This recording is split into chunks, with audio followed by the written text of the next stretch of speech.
Estamos de volta à programação da BMC News com o Pre-Market. Gostaria de já iniciar este bloco chamando a participar aqui da nossa conversa Frederico Nobre, analista da Warren. Seja bem-vindo à nossa programação. Muito obrigado pela participação. Bom dia, Gabriel. Obrigado pelo convite. Prazer falar com vocês aqui. Bom dia a todos que estão nos assistindo. Maravilha, um ótimo dia. Frederico, nós tínhamos há 2 semanas atrás um petróleo bastante próximo dos $80 por barril, ao menos o contrato negociado lá em Londres. O que mudou de lá para cá para que tenhamos um cenário completamente diferente, descontos progressivos? Nós sabemos, claro, que é uma commodity bastante volátil, principalmente pela proximidade ali do mercado com a negociação de futuros. No entanto, é um desconto bastante importante. Eu gostaria de saber o que efetivamente está acontecendo para que o petróleo seja tão descontado. E, claro, um petróleo descontado afeta o câmbio, afeta empresas brasileiras e tem um efeito aí bastante espalhado, inclusive positivo, talvez, para a inflação, caso os combustíveis sejam reajustados. Mas isso é uma conversa para uma próxima pergunta. Eu queria entender um pouco sobre este cenário, o que aconteceu nessas últimas 2 semanas. Bom, vamos lá, Gabriel. Acho que assim, o petróleo realmente está apresentando algum nível de volatilidade acima da média. A gente está vendo uma economia global, né, que tem dado uma desacelerada e acho que isso preocupa, né, do ponto de vista das grandes empresas, do ponto de vista da própria OPEP. A OPEP ela revisou o crescimento de demanda de petróleo do global, né, e isso foi puxado principalmente por uma revisão no consumo da China. Então, dados fracos da China como maior importador de petróleo pesam também no sentimento de preço. Então, acho que esse é um resumo do que justifica a fraqueza da commodity ao longo dessas últimas semanas, né? Acho que quando a gente olha para o contexto macro de política monetária, acaba que agora agora a narrativa ela se concentra muito mais no ritmo de desaceleração da economia norte-americana, né? Algumas pessoas falando em recessão, do que se o Fed vai cortar ou deixar de cortar juros, né? Acho que já está dado que vai ter corte agora em setembro, e aí discute-se muito mais a magnitude e o orçamento, né? Então, e com dados mais fracos, acho que essa narrativa ela ganha força, né?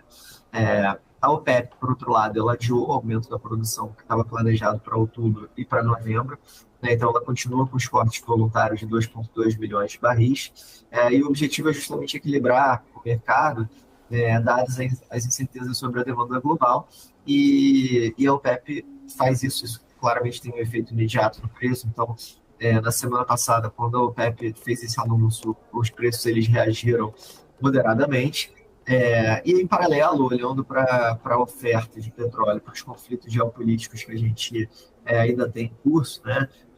A gente também teve a retomada das exportações da Líbia, que é um participante importante dentro do contexto geopolítico global de petróleo, e temos um potencial aumento de oferta fora da OPEP, né, que vem de Brasil, Guiana, entre outros países, né?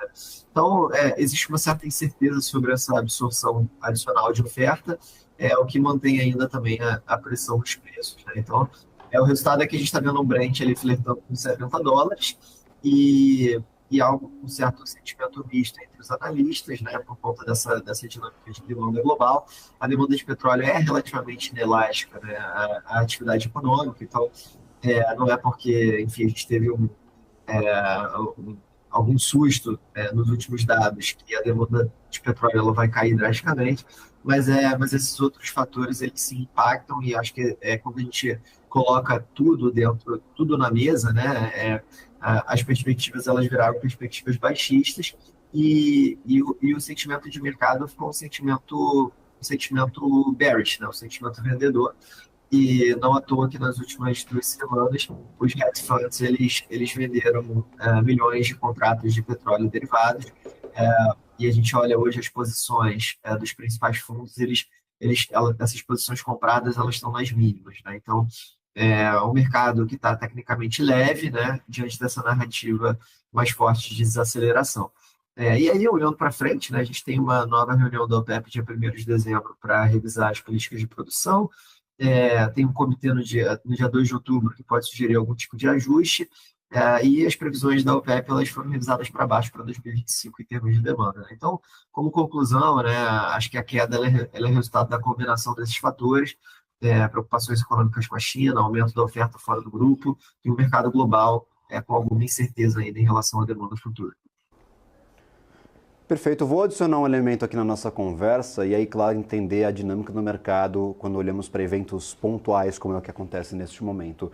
Acabo de receber um informativo declarando estado de emergência em antecipação à tempestade que deve atingir a costa oeste de Nova Orleans na tarde de hoje, nos Estados Unidos. Uma agência de meteorologia privada diz que provavelmente o Francine, que se tornará uma tempestade de categoria 2 com ventos máximos sustentados de 154 a 177 km por hora. Já houve a paralisação da produção na região do Golfo do México. Eu gostaria de entender como se organizam estes eventos.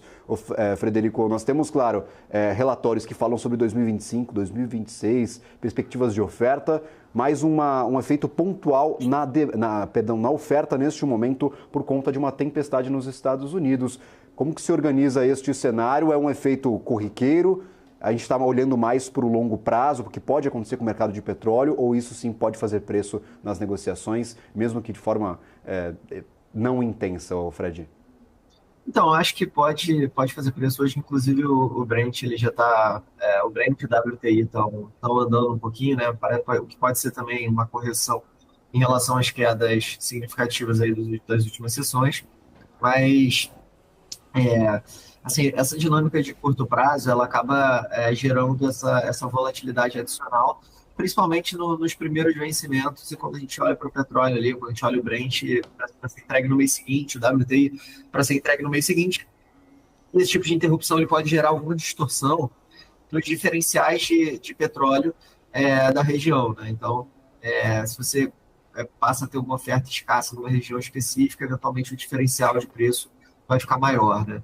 Naquela região. Então, acho que é importante separar aí o mercado físico do mercado eletrônico, mas sim, entendo que qualquer interrupção de oferta, né, ainda que seja algo provisório, pode sim impactar preço no curtíssimo prazo, ainda mais com o mercado leve desse jeito, né? Então, com o mercado tão leve assim, o Brent próximo dos $70, qualquer dor de barriga, podemos falar assim, pode puxar o preço um pouco para cima.